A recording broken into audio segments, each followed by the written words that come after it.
Our topic tonight will explore race, privilege, and entitlement. I know that this can be an uncomfortable topic, but it doesn't have to be, which is why we're so grateful to Danielle and Edie for helping navigate this conversation. So thank you, Danielle and Edie, for joining us tonight. We were also saying a few minutes ago that we're happy that this event was supposed to be, I think, a month ago or something like that.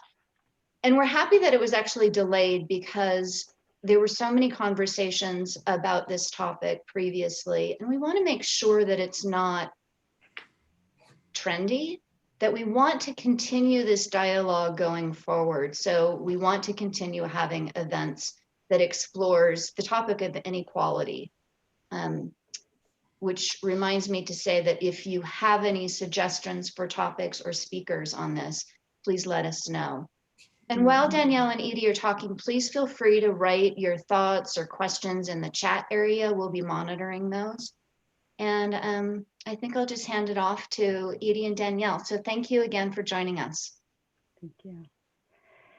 Thank you so much, Monica. I am just so grateful for you guys for making space for us to have this conversation. And it is one that is near and dear to my heart. And it's sort of based on the work of Byron Katie. So I'll just start a little bit with that, with my introduction. So I'm Danielle. I found the work after a number of strange events and circumstances in my life that kind of set my life in a whirlwind. But a little bit about me is, my parents were migrants here from the Caribbean. I grew up in what was considered to be the poorest zip code in Fort Lauderdale, Florida. I then went on to do my undergraduate at the University of Washington, and I then did grad school at Tulane, and I just had a heart to really get out of that situation and to really try to propel myself into something different, and was obsessive about it, was very, very driven in that way, and found myself in a lot of pain and a lot of heartache after just all the posturing and all of the, desire to be something that I wasn't. And now I'm here. So I've actually been called to serve here in this small town of Southern Oregon, where the demographic is vastly different from the one that I grew up in, but a lot of the problems and the circumstances and the issues are the same. This area has in many ways not been a recipient of a lot of the American dream. A lot of people here, their lives were based around timber, the timber industry. When that folded, a lot of those people ended up succumbing to drugs, alcohol abuse, a lot of things that were hurtful. And so this conversation around privilege for me is looking at, one, my own privilege, my own lack of privilege, and then how other people are perceiving it within their lives, people that are Black, people that are white, people that are poor, people that come from means, and just how it continues to shift and shape. And as we talk about racism and race issues, I think that racism becomes more sophisticated as we evolve as humans. And so while we're not necessarily enslaving people or not allowing people to share space based on race, those concepts of racism, they shift and they change. And so we find these kind of quiet, unspoken rules of where people belong and how they evolve through these concepts of privilege.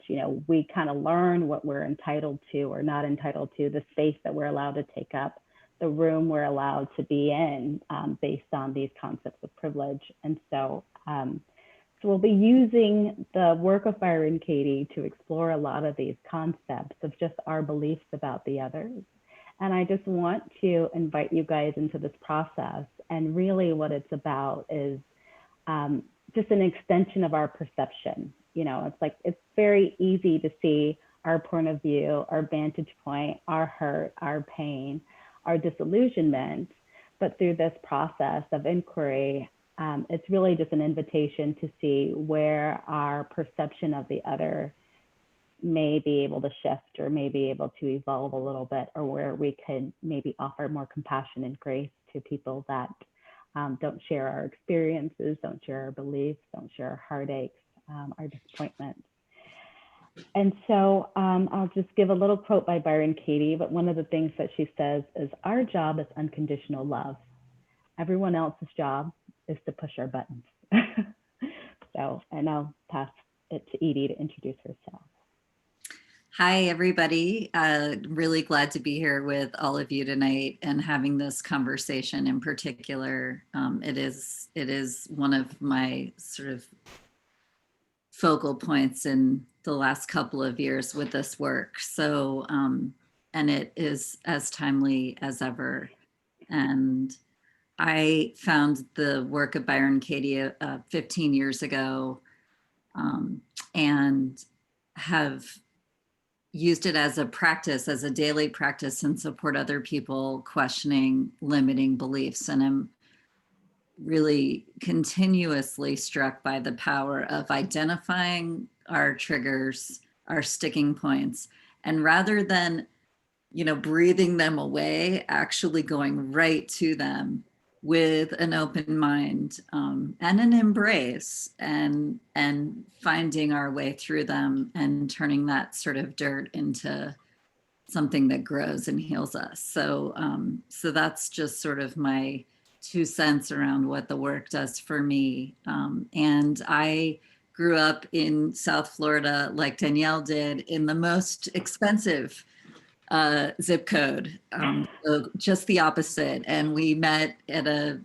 event in California at Katie's New Year's Cleanse. And where we come from ultimately matters only as much as what we believe about it. And so we've really come to unravel our stories from the opposite ends in a way. And yet it's the same universal beliefs underneath it. I want to be loved. I want to connect. I don't want to be separate. I don't want to be other. So I love that is really underneath all of this. And my intention in doing the work in general and in questioning beliefs around people that I disagree with is to join and to come together and not have that sense of separation, while not disregarding what is in the waters, what is a part of our system. So for me, an important piece is not to spiritual bypass. Maybe you all have heard of this notion and, just say, well, it's all a story, but to actually look at where I've bought into the story and to question the assumptions that have held my privilege in place at the expense of other people. So with that, we'll jump in here. Yeah, wonderful. And so to get everyone started, we have a little bit of a warm-up exercise. And I just want to invite everyone to just be very generous in this process. This is not an opportunity to shame ourselves or guilt ourselves. In fact, it's an opportunity to look at ourselves at our weakest, at the times when we're the most hungry and tiresome and maybe aren't feeling our best. So I want to invite you guys to just offer up whatever judgments come to mind that are hurtful, the ones that you maybe don't like so much, and just to put it into the chat. So I'm going to give you guys a couple of categories of people, and just as you finish the statement, I want you to just put it into the chat. And I just want us to have this space where we can feel open and honest, about who we are, sometimes in our most critical moments. So the first group of people, and Edie, do you want to add on to that? Yeah, I was just going to say, so the way that I understand this is, in the first step of this, this practice, we identify our stressful, our limiting beliefs. And so it's where we're petty. This is not the spiritual enlightened mind. This is, if I'm honest and I'm not trying to look good, we have these thoughts and we often feel guilty about them and want to squash them. So this is the time to let them live. Yes. So, yeah. So just, just find that petty judgmental part of you that maybe you may not normally be. It's not maybe the truth of who you are, but you've thought it at one point, and just put it into the chat. So the first group is homeless people are.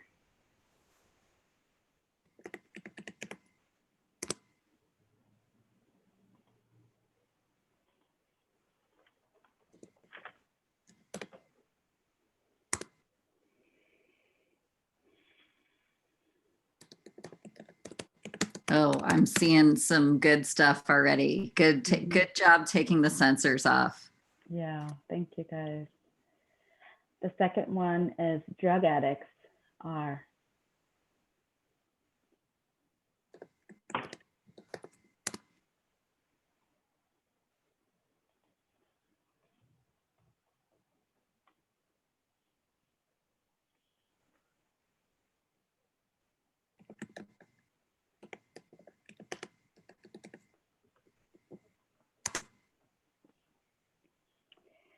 The next category is rich people. And if rich people doesn't really bring up anything for you, you can use entitled people, privileged people, you know, but the people that we think about as the ones that have everything, those people are, rich people are.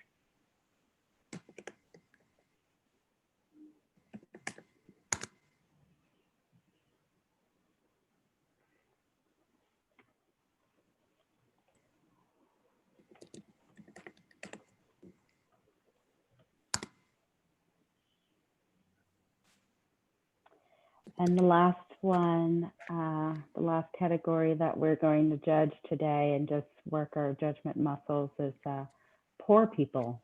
Poor people are.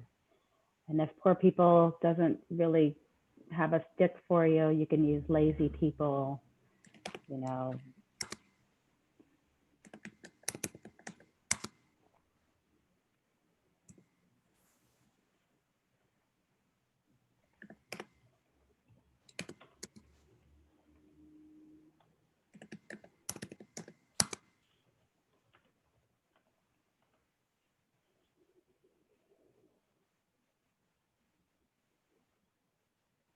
Yeah. So really this exercise is just to begin to look at our judgments and criticisms of people. And so to take you guys a step forward in how this process works, I want to invite Edie to demonstrate how the 4 questions work and to facilitate me in doing the work on one of my judgments about another group. Okay, so you have a judgment in mind, yes? Mm-hmm. Okay, so you've got a group of people. Yes, I and do. you have a situation in mind? Mm-hmm. Okay. I do. Yeah. A group of people, and what's the situation? So the situation that I want to draw from is recently here in Southern Oregon, we had not even a Black Lives Matter rally, but just a gathering of people to try to get together and welcome people of color and immigrants. And it was happening in Rogue River. And for whatever reason, a group of MAGA hat Trump supporters all showed up with motorcycles, and they tried to make as much noise as they could to disrupt the peaceful gathering. It was at a park. There were children there. There were people speaking, but there were all of these MAGA people who were there to try to intimidate the peaceful gathering and chase people out and make noise. And they were all armed, and they were trying to just disrupt the event for no reason. They just saw in the newspaper that it was happening, and they all gathered together and showed up to create friction. And so my statement is, Trump supporters are hateful people. Okay, so I'm writing that down just so I can hold it. Trump supporters are hateful people. Okay.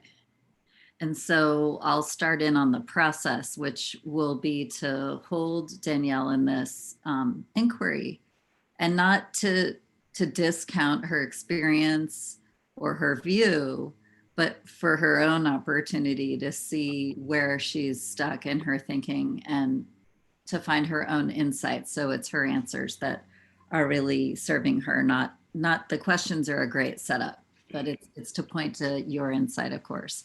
So, so in that situation, the Trump supporters are hateful people. Mhm. Is it true? Well, if I go back to that moment, I see them and their guns and the anger and the noise and the big trucks and the motorcycles and yeah, they're hateful people. Okay. So for emphasis, the second question is really the same. Danielle, Trump's supporters are hateful people. In that situation, can you absolutely know that that's true? Mm.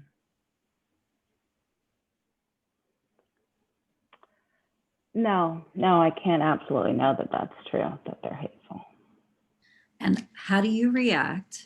You're there, you see the trucks, you see what's going on, and you have the thought, you have the judgment that the Trump supporters are hateful people. How do you react when you believe that thought? I have a mixed reaction. I start off feeling really angry at Donald Trump. I just get really livid with him that he's emboldened all of these people to be so hateful and to be so violent and to feel energized and mobilized around it. So I just start having a lot of hatred in my heart towards Donald Trump, which is starting to sound crazy. But yeah, I start getting really upset and I start feeling really angry at the people that have shown up there to intimidate, people that are showing up with the intention of peaceful protesting and trying to get people to feel welcomed in small rural towns. I just start to feel really angry. And then I start feeling afraid. I start thinking about, who maybe these people are. And even though they're all adorned in MAGA stuff, like I start worrying that they may be police chiefs and sheriffs or people that can cause me harm. So then I start getting worried that there might be like a target on my back or something as I try to move through the world. So I'm upset, I'm scared. I feel uncomfortable with the people that I work with because I don't know how they're, leaning politically and if they're hateful. And I start to kind of look at other people who don't automatically speak against Trump as maybe also being hateful. And I start to be fearful of them too. And so it just creates like all of this anxiety and worry and upset in me and like a fearfulness about who other people are and whether or not they're really for me or if these are people that don't want me around and are against me and don't like me. Yeah. And how does that affect the way you are there? How do you act? What are you not able to see or do? Mm-hmm.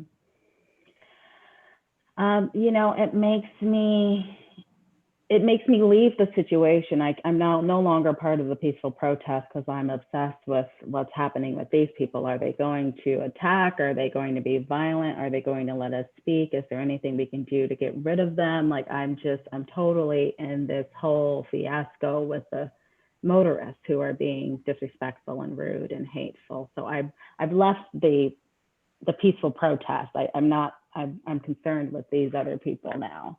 Yeah. And so I'm not able to feel peaceful. I'm not, embodying peace or generating peace because I'm fearful myself now and I'm agitated and I'm anxious.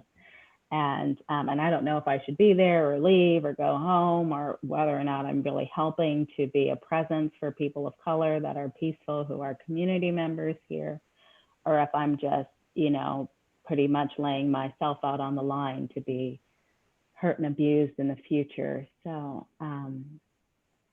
so that's maybe most of what I'm not seeing is what's happening in the group that I'm actually a part of and the work that I'm meant to do. Yeah. So this thought, Trump supporters are hateful people, does that bring you peace or stress? Stress, only stress. Yeah. So who would you be in that same situation there without this judgment, without this belief that Trump supporters are hateful people? What would it be like if you weren't running that storyline? You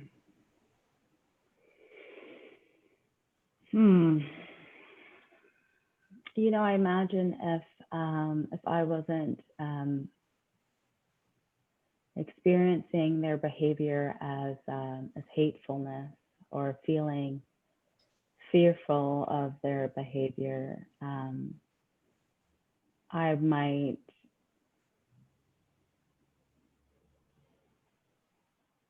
have been more connected to the group that I was with.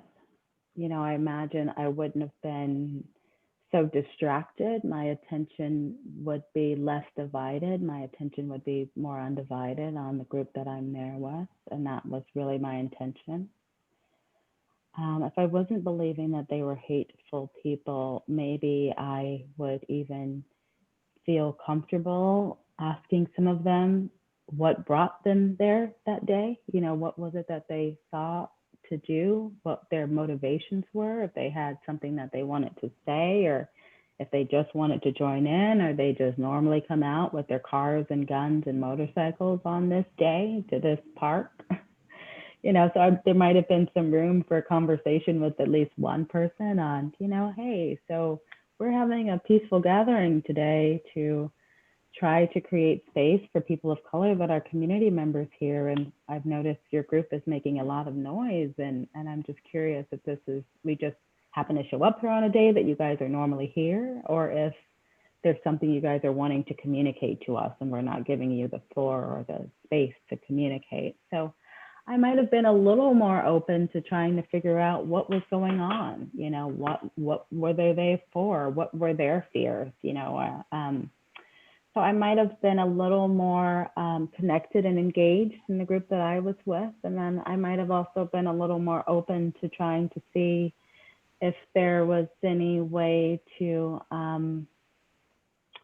you know, facilitate some kind of a conversation, or figure out if there's a way that we could continue on and allow those people to go home if they were afraid that we were there to do something.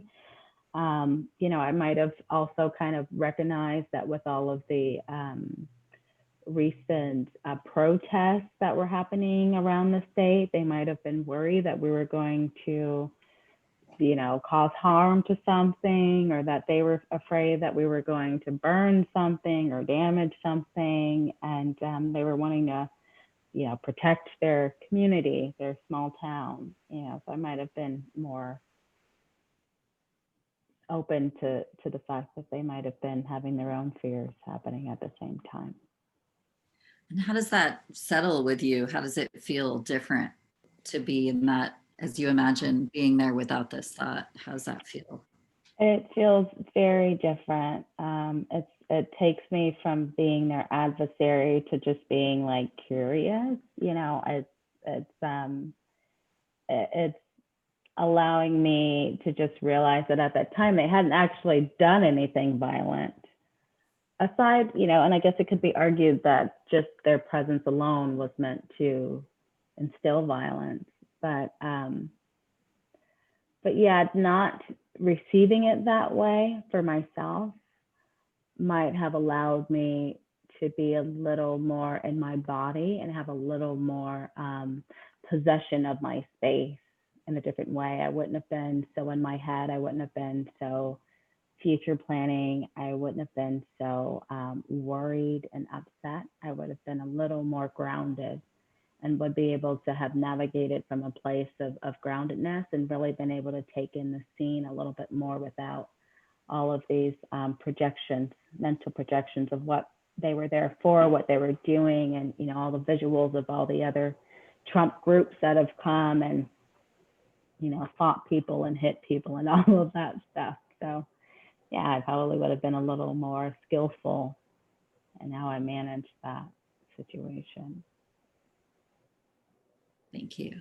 So let's go to the turnaround. So this is where we take the concept that we started with, Trump supporters are hateful people, and we're going to move to almost like it's sort of a stretch of the mind to consider the opposites, not to sort of put a stake in the ground there, but just to question, to balance out the perspective, and open up the mindset.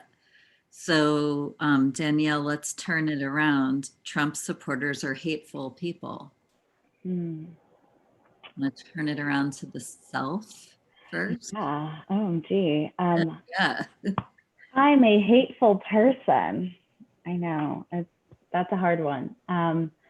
But there is truth to that, you know, especially when I'm thinking about certain people that I think are, you know, are bad people or are violent people or people that are deserving of hatred. You know, I can just see myself like having a lot of, you know, animosity and just anger towards these group of people that I felt like are on the wrong side. You know, they're advocating for what's wrong.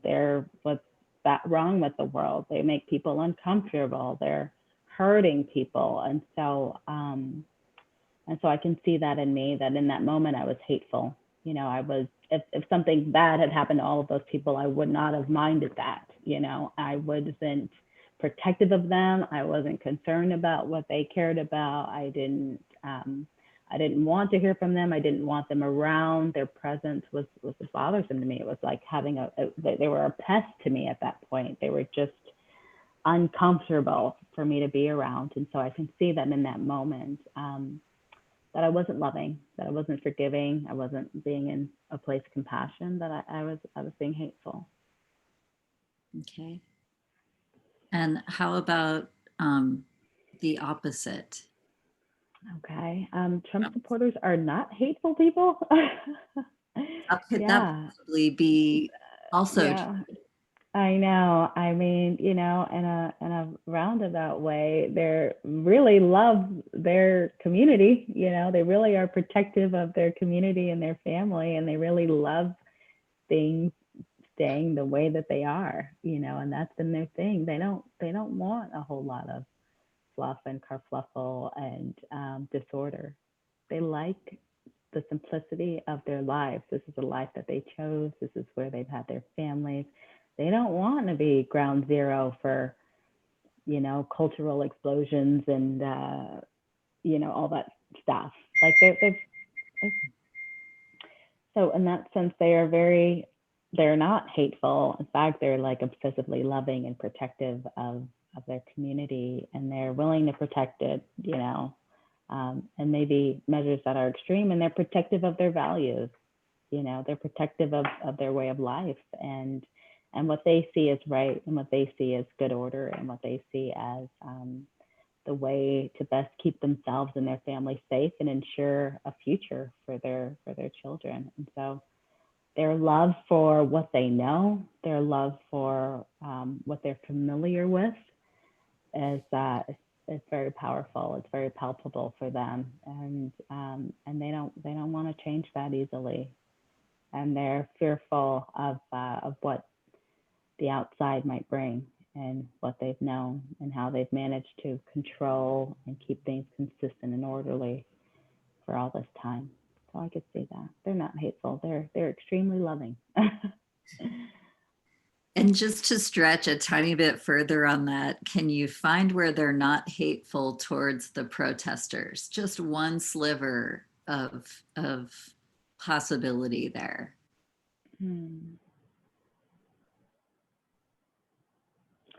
Not hateful towards the protesters.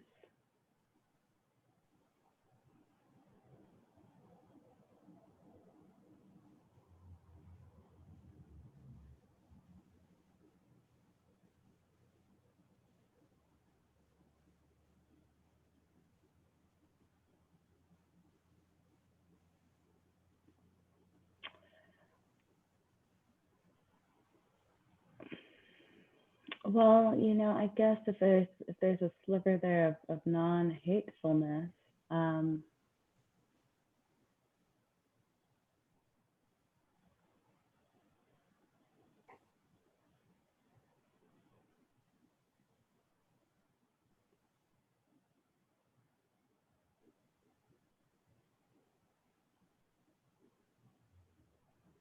Not hateful is a stretch for me, for sure. So I'm trying to find where that might be true.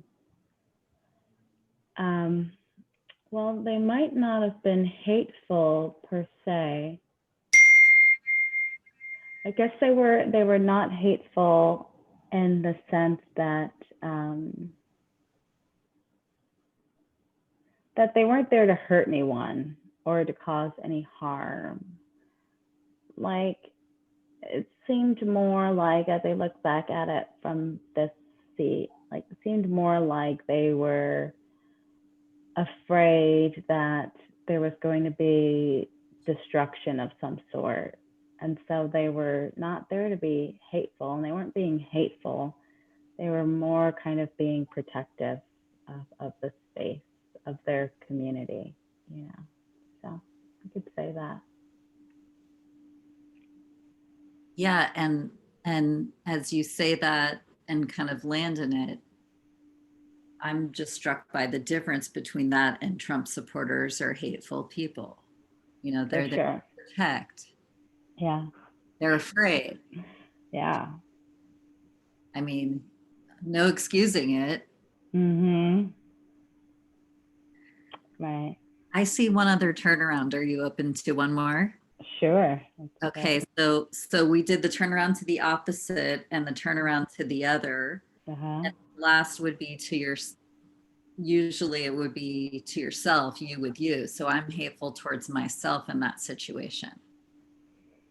Okay. All right. So I'm hateful towards myself in that situation. I feel so bad because we're,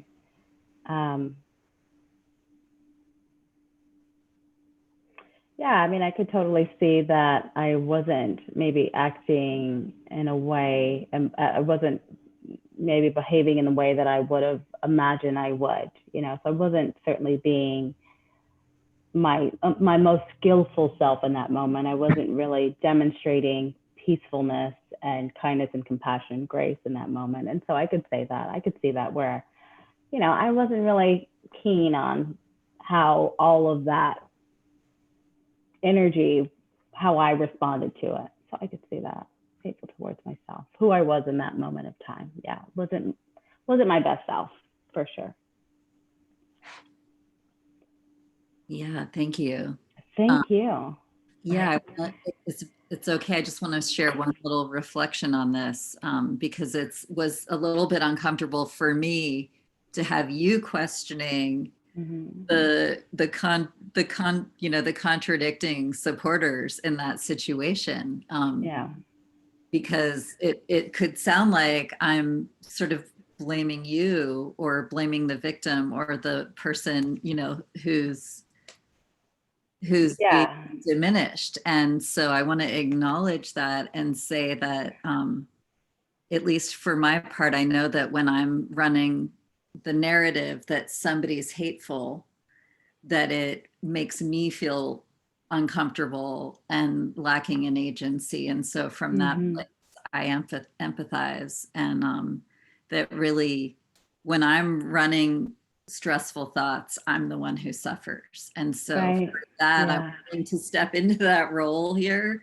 Even though I understand that it's not my place to discount your concerns about it. Yes, and I want to speak to one of the questions that I just got in the comments. And one of the attendees has just said, I'm having a hard time with this question process. It sounds almost like it is making someone rationalize away true and historic racial danger and real fear of safety. And so just to speak to that, this is always something that comes up with the work because the works process ultimately only looks at the person conducting the inquiry and their role in the situation. So, so this is where it gets wonky. But what I will say is that through this process, I'm not rationalizing true and historic racial danger, but I'm taking an accurate account of what actual danger was existing in that moment and what fears were actually reasonable for the situation and what fears were being created based on, you know, maybe experience of the past, maybe videos that I had seen that were not really my experience, and things that were not happening in that moment. And so I just want to qualify it with that, and that while there are very clear historic racial danger, and there are times when there are real fears of safety, if I look back at that particular moment in time from this seat, I can attest that my level of fear was unjustifiable for the actual level of threat that was there. And that while my mind went into this place of like extreme fear of racial danger, I was not in danger in that moment, except for what I was believing that they could or would do to me. They hadn't demonstrated any violence, although there could have been, there wasn't any. But because of what I was believing about them in that moment, how I had seen them to be in other places, my mind went there immediately, that here are these people. And so of course they're going to be dangerous and violent and fearful, even if that wasn't the intention of this particular group. So, you know, one of the things that this process is meant to offer is as we evolve as a community, we want to relieve ourselves of painting any group with a broad brush. Just as I as a Black woman, I'm trying to get these people to realize that all Black people are not alike, all Black women are not alike, all Black men are not alike. We're making a case that just because you see a Black man in a hoodie, it does not make him dangerous. And so while I'm working towards that on that end, for me, myself, it comes a place where I also need to take accountability for where I'm painting people with a broad brush and saying that all these people, if they look like this, if they're wearing this, if they say that they're associated with this, then they're inherently, you know, dangerous and violent and hateful. So I hope that that speaks to that. And I want more questions in the chat. So please feel free to ask about this experience as we continue. So Could I add more? Yeah, I want to add one more thing. Just that you know, my experience in working with you for several years now is that while you are sitting in the disparities that you experienced, you're also working with whatever limiting beliefs are happening moment to moment, and that's what this work is all about, so that we're not projecting the past and all of those past traumas, for example, onto what's happening now, which can sometimes be crippling. And even as people who, you know, coming from a place of privilege, you know, I mean, I could be stuck in echo chambers of white guilt. And by working through my, on the other end kind of thoughts, I'm finding more and more ability to have agency and not be projecting from fear or defense or these other antagonistic postures, you know. Yeah. And so as we go into our next part of this process, I want to offer up another Byron Katie quote. And she says, "When we question our thoughts, we see that the craziness was never in the world, but in us." And so I just offer that. And so this next process, I want to bring you guys all in, and the goal of it is to see where our entitlement or privilege lies within us.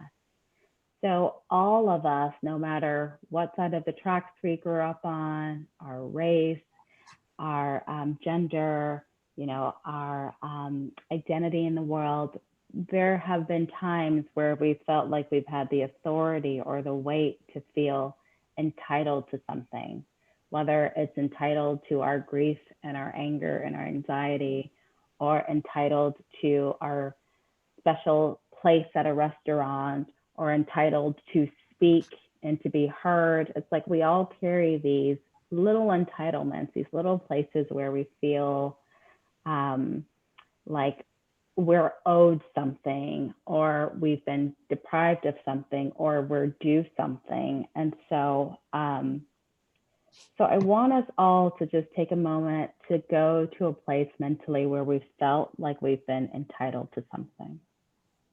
And it could be something very simple. You know, right now in all this chaos, I'm feeling entitled to be heard. Or, you know, I had a moment in time where I was at the post office. I got there a minute before it was closed, and I felt entitled to service. You know, I felt entitled to this person's time because I pay them. You know, just find somewhere in your life where you felt like you were due something. And as that moment comes up for you, just write into the chat, complete the statement. I am entitled to.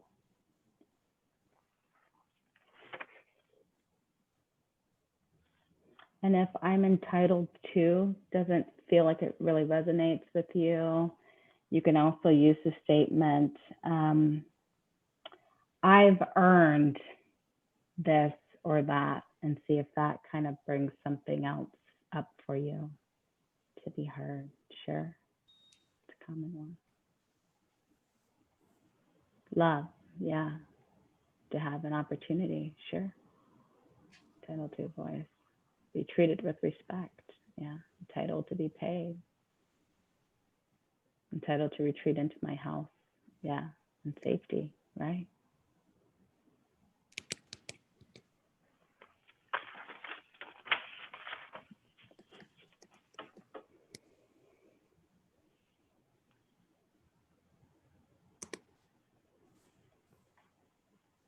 My opinion, good one.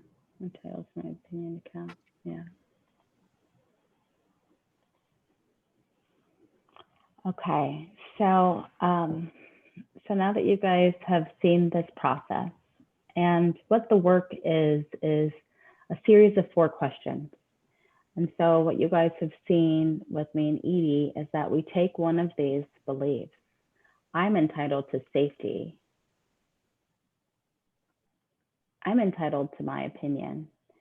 And we measure them, or we offer them up to this inquiry process where we ask 4 questions around them and just see if just in the questioning of our stressful thought, if there's any room, if any space gets made, right? And so the whole goal of this process is to just be working to extend our perception, right? How we're perceiving of the world, where we feel entitled, where we feel due, where we feel like we've earned this. You know, I have the authority to say this over someone who's homeless because I work hard and they obviously don't. It's like we have all of this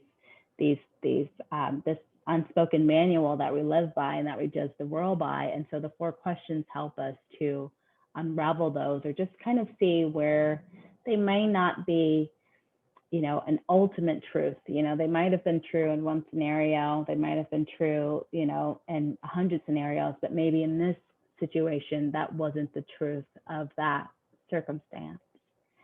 And so does anyone who's here on the chat or on the call tonight want to question one of their entitled beliefs?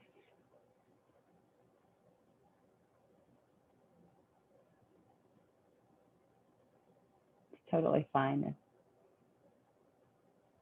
you don't. We can do it in the chat also.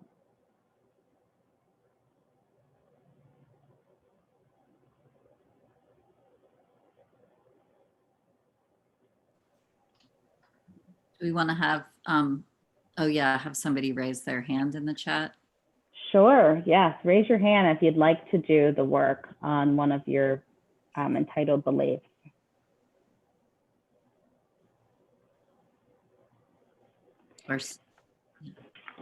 And while we wait a little bit, I'll give you guys one last quote. People try so hard to let go of their negative behaviors and thoughts, and it doesn't work. Or it works for a short time. I don't let go of my negative thoughts. I question them, and then they let go of me. And so did my addictions and depression. So this is a process where we get to look at some of those thoughts that are in conflict with our reality. You know, it's when I believe that I'm entitled to be treated with respect and I'm not, you know, and there's stress there, or there's conflict, or there's friction there. Well, Edie, I can facilitate you if you have a stressful thought. Okay. So I'm thinking about having booked a flight recently. I'm not sure it relates to the subject as much. Oh, I'm sorry. We have a hand up. We have a hand raised. Okay. I raised Arden. it and then I took it down, but I'm happy to do it. Oh, yes, Arden, this will be great. Okay. Well, so tell me, what are you entitled to? Tell me your belief. I'm entitled to be paid for my advice. Entitled to be paid for your advice. And do you have a situation in mind where that thought came up for you recently, where maybe your payment came into question, or where you felt like people weren't valuing that? Yeah, so I was teaching a class a little bit outside of my normal focus on how to use Zoom, how to set up Zoom, and one of the participants, a much older participant, kept emailing me and calling me for help over and over and over and over. So I got frustrated and I felt like you should be paying me for this, because this is, I'm really spending a lot of time with you. Thinking it, finally did in an email say that I was happy to help one more time, but then she could hire me for private coaching. But I struggled with it.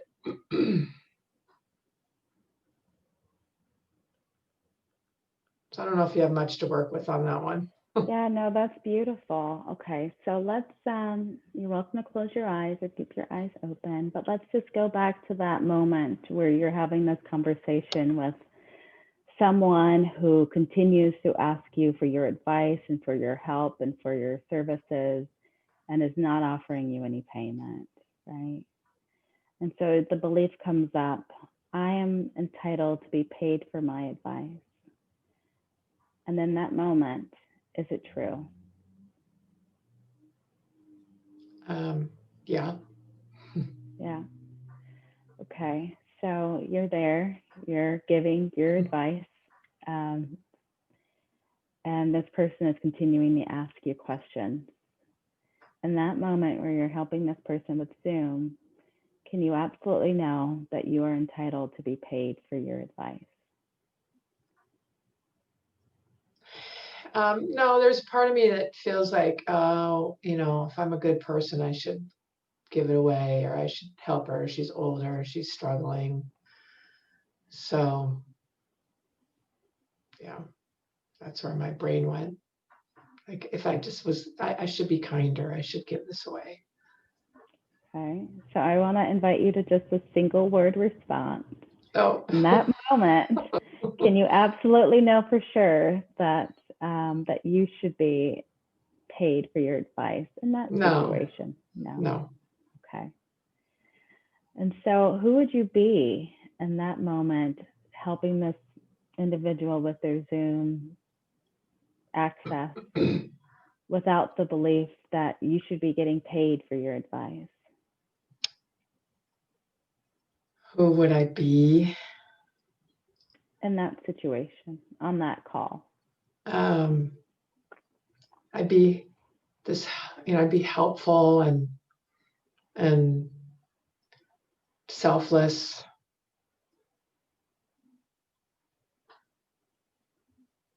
Yeah, kind. Yeah. And when you're believing I should be getting paid for my advice, are there any images of the past that come up for you when you're believing that thought, I should be getting paid for my advice? Yeah, I will,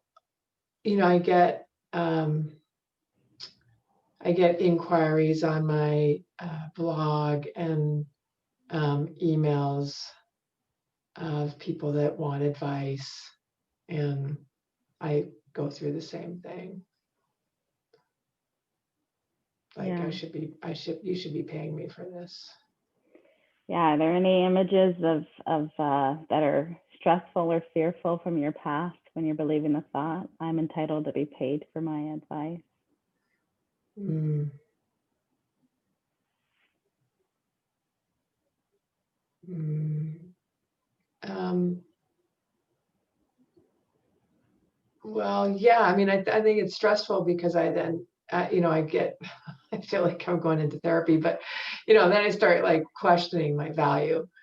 Mm. And that makes me stressful. And I question my kindness. Like, am I being selfish? Mm. Mm.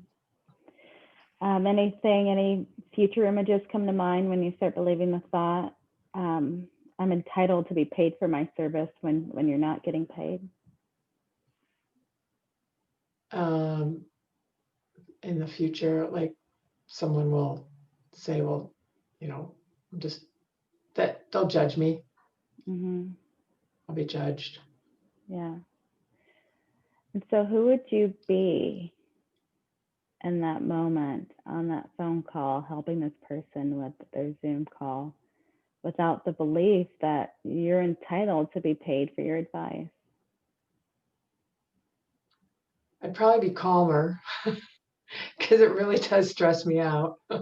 I'd probably be more patient and more willing, more receptive to helping. Yeah. Awesome. All right. So let's get into the turnaround. I'm entitled to be paid for my advice. What's the opposite? What's one opposite of that phrase to the south? Or we can even just negate it.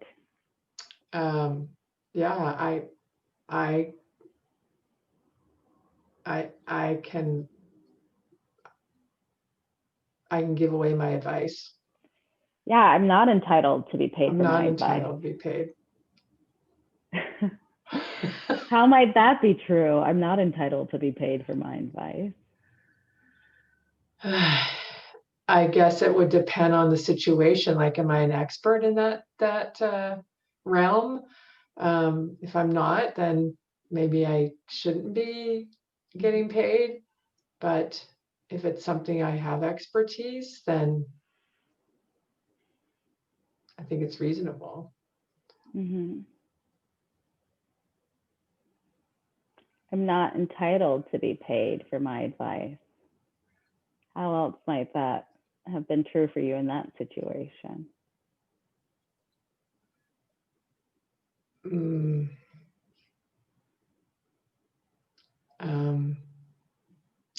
Gosh, just, kind of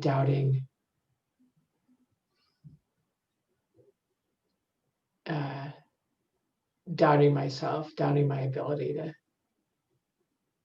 to be paid. Mm-hmm. Yeah, and would you like me to share what's coming up for me around Sure. that? Yeah. Yeah. You're not entitled to be paid for your advice, but you can request payment, and deny people, right? Yeah. So there's that. I mean, you were there giving free advice and they were taking it, Yeah. So it's not, they're not entitled to pay you if you were willing to do it for free, Good distinction. So there's Yeah. that. Let's see if there's another turnaround for I'm entitled to be paid for my advice. I can ask to be paid for my advice. Or I don't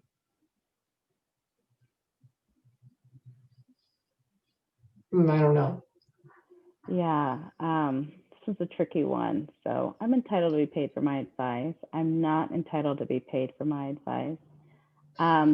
Let's try, I am paid for my advice. Okay.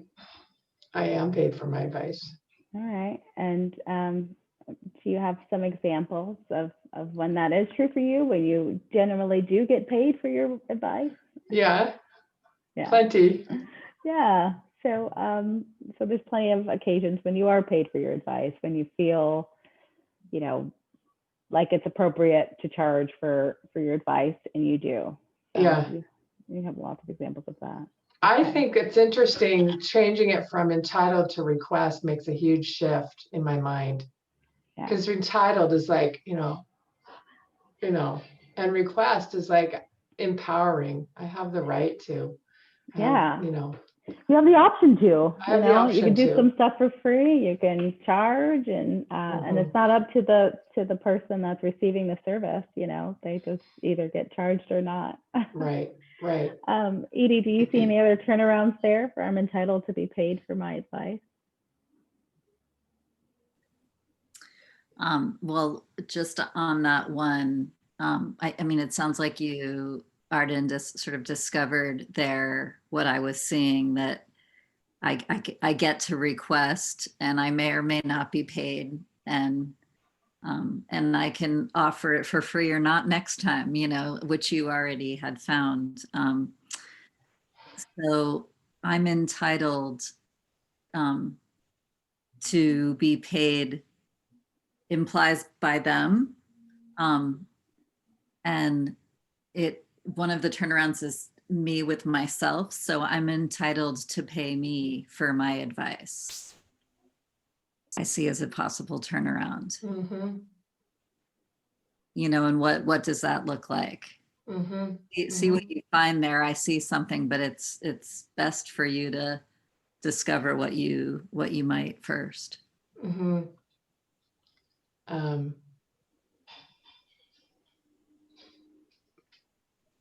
Well, I think it's, again, like making sure that I'm taking care of myself, and making a request or making it clear what I can and can't do.